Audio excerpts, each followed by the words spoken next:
Hey, j'espère que vous allez bien. Alors, on se retrouve dans ce nouvel épisode pour la continuité et peut-être la fin de la pergola en elle-même. Puisque la structure en bois est terminée, maintenant il faut que je m'attaque à la toiture. Alors, je vous laisse découvrir ça et puis on va tout d'abord commencer avec les profils en aluminium. Dans la logique des choses, ça devrait être super simple à faire et ultra rapide pour poser les profils d'aluminium, puisque j'ai juste à aller me poser sur les chevrons qui sont déjà à 1 mètre de distance pour les plaques en polycarbonate et tout simplement les visser. Sauf que tout ne se passera pas comme prévu, mais je vous laisserai découvrir ça au fur et à mesure.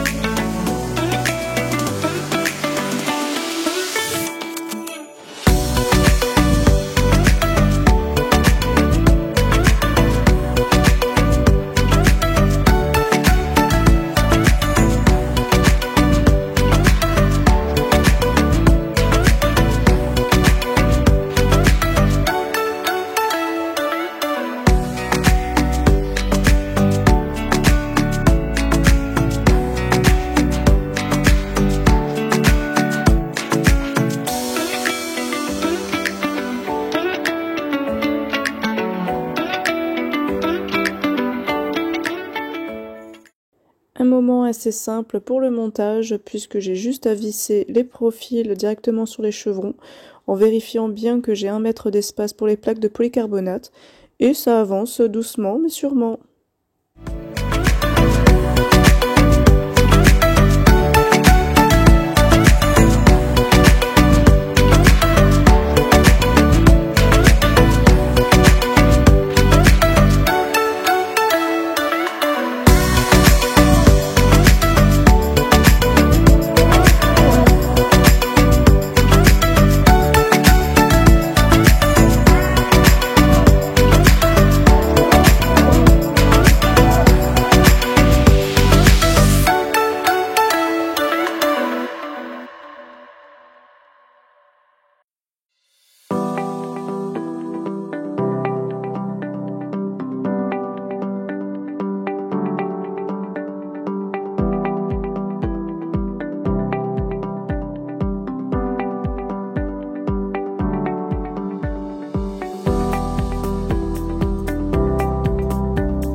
Je suis pas sûre que ce soit une bonne idée, mais bon. Alors, pour expliquer dans la situation où je me retrouve, c'est que les plaques de polycarbonate sont beaucoup trop grandes, c'est-à-dire qu'elles font 4 mètres de longueur sur 1 mètre de large. Et le problème, c'est que je n'ai pas assez d'espace dans la cour pour couper ça là-bas. Donc j'ai décalé tout ça dans le jardin et je sais pas si vous voyez bien, mais il y a une piscine en dessous. Donc voilà, c'est mon support de travail et c'est pour ça que je ne sais pas si c'est une très bonne idée de défaire la découpe ici. Parce que tout au mieux ça se coupe bien, mais tout au mal, le jardin est inondé de l'eau de la piscine.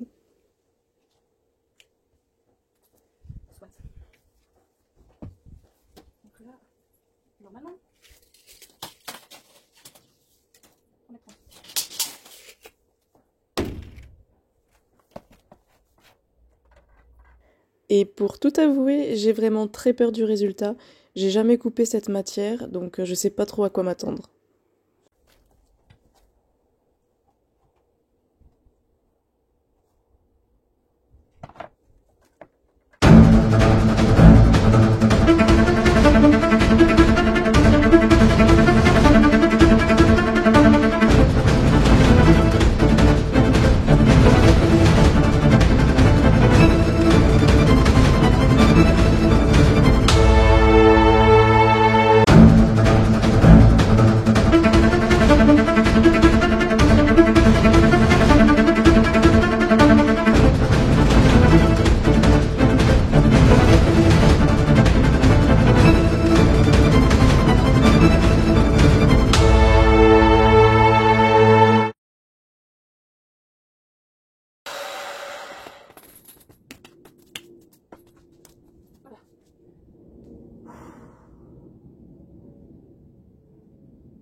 la coupe est plutôt nette.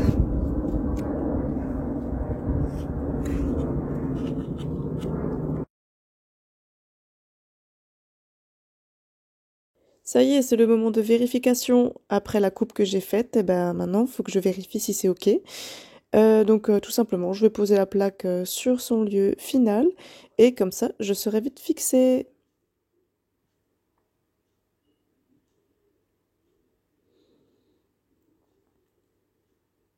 Et puis je ne sais pas pourquoi, mais je me suis dit, tiens, et si je m'attaquais maintenant au claustrat qui cache la visibilité avec les voisins?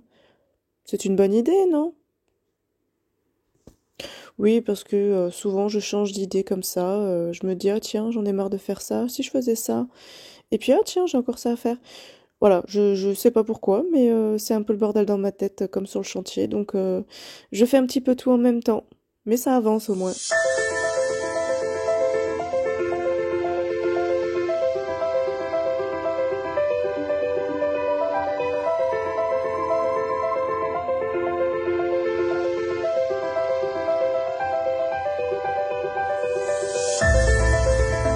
Non, non, je te rassure, je vais pas te laisser comme ça à regarder, à attendre de voir ce qui se passe, parce que c'était très très très très long. Pour expliquer rapidement, en fait, le poteau que j'ai, j'aimerais bien le réutiliser. Juste changer le pied qui sera scellé, comme ça j'économise un petit peu aussi. Sauf que la fixation qui a été faite est bien résistante. Donc tu vas pouvoir voir que je vais utiliser la scie circulaire, le marteau, la perceuse, le marteau, la perceuse, la scie circulaire. Enfin bref, j'ai galéré, mais à la fin au moins j'ai réussi. J'ai récupéré mon poteau.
Maintenant que j'ai fixé le panneau, je vois à peu près où est-ce que le poteau devra être scellé.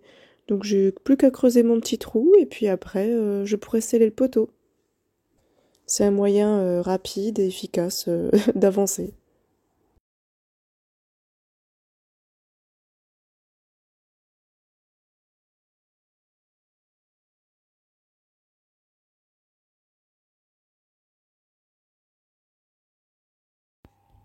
Bon, du coup là j'ai fait le premier test. Les profils sont montés, c'était une galère parce qu'il y a une anthrax en fait sur les profils. Et genre ça en fait ça rajoute 2 cm d'espace, donc une grosse galère, fallait redéplacer toutes les poutres. Mais ça commence du coup à ressembler à quelque chose. Je vais le mettre dans le bon sens. Voilà. Bon, ce sera vitré. Bon, il manque encore la pareil finition, le dessus. Enfin, il faut que je cherche des vis encore. De toute façon, j'ai pas les bonnes longueurs pour fermer le dessus des profils. Là, j'ai fait ma découpe qu'il n'y avait pas hier. Et puis voilà quoi, ça avance. Bientôt la fin.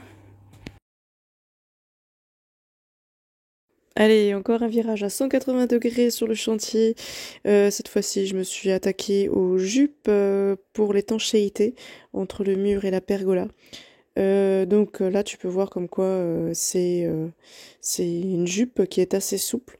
Celle-ci, elle sera fixée contre le mur avec après du silicone pour l'étanchéité. Et comme ça, bah, ça sera nickel. Il n'y aura pas d'infiltration entre le mur et la pergola, ce qui est souvent peut arriver.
Allez, maintenant que les jupes sont fixées, j'ai plus qu'à positionner les plaques de polycarbonate.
Bon, alors là, tu vois pas grand-chose, mais en fait, je suis en train de mettre en place le silicone d'étanchéité.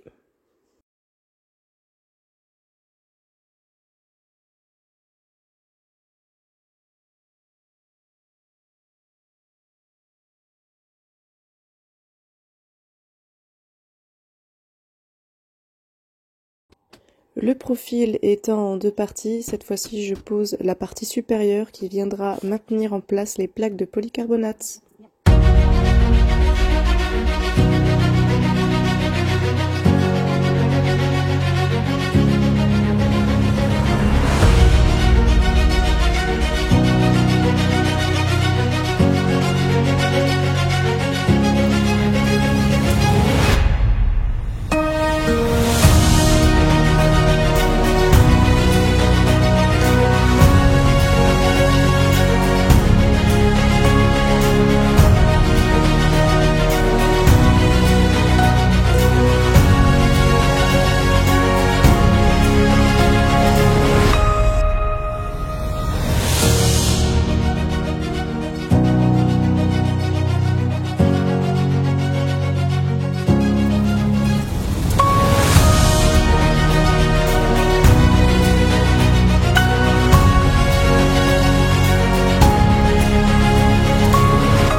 Petit point trop mignon.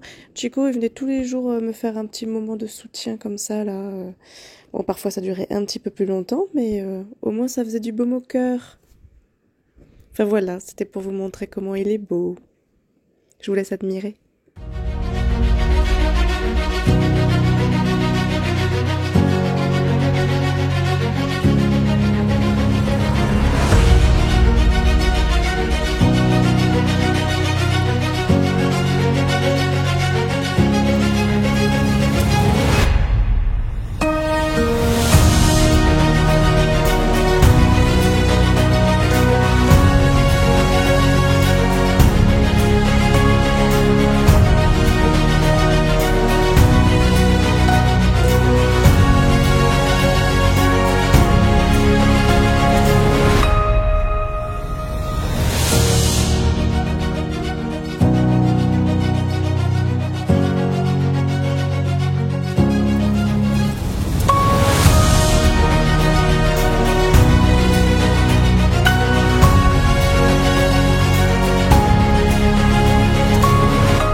À ne pas oublier ces petites bandes autocollantes que je pose. Il y a un côté, donc celui qui couvre le mur, c'est une bande qui est complètement étanche. Et de ce côté-là, à l'extrémité, donc au plus bas de la plaque, celui-ci est micro-perforé. Ça permet en fait que l'humidité entre l'extérieur et l'intérieur des petits canaux qu'on voit de la plaque puisse s'adapter en fait, pour éviter une condensation à l'intérieur et donc des gouttelettes et donc de la moisissure. Donc voilà, faut surtout pas oublier ça et ça évite aussi d'avoir une collection d'insectes au fil des années. Ça y est, les dernières finitions, c'est la pose des baguettes ainsi que les équerres pour fermer le profil. Ça sent la fin.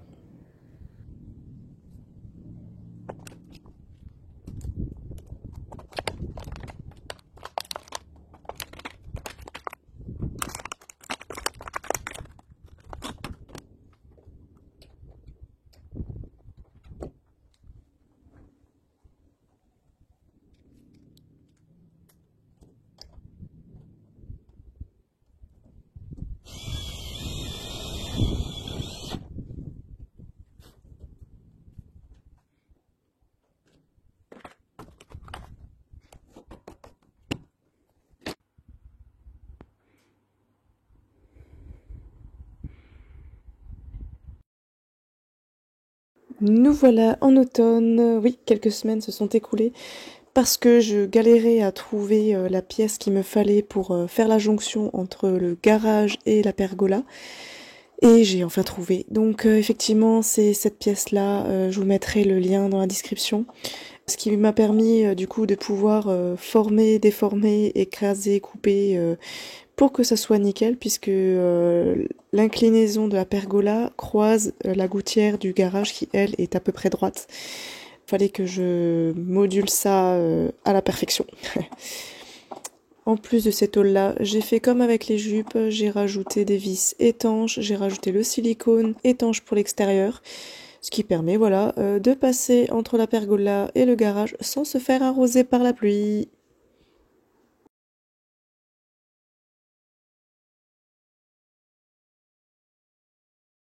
Pour la prochaine étape, j'hésite entre une dalle en béton peinte ou tout simplement je remets les dalles déjà existantes à niveau et je pose un gazon synthétique. Alors je sais pas ce que t'en penses, mais si t'as un avis, des conseils, n'hésite pas à laisser un commentaire, parce que là je t'avoue que je n'arrête pas de changer d'idée. En attendant le retour du printemps, ma prochaine mission se trouvera à l'intérieur de la maison. Et voilà, la vidéo est terminée. J'espère qu'elle t'a plu. N'hésite pas à t'abonner ou mettre un commentaire. Et puis je te dis à la prochaine. Ciao ciao!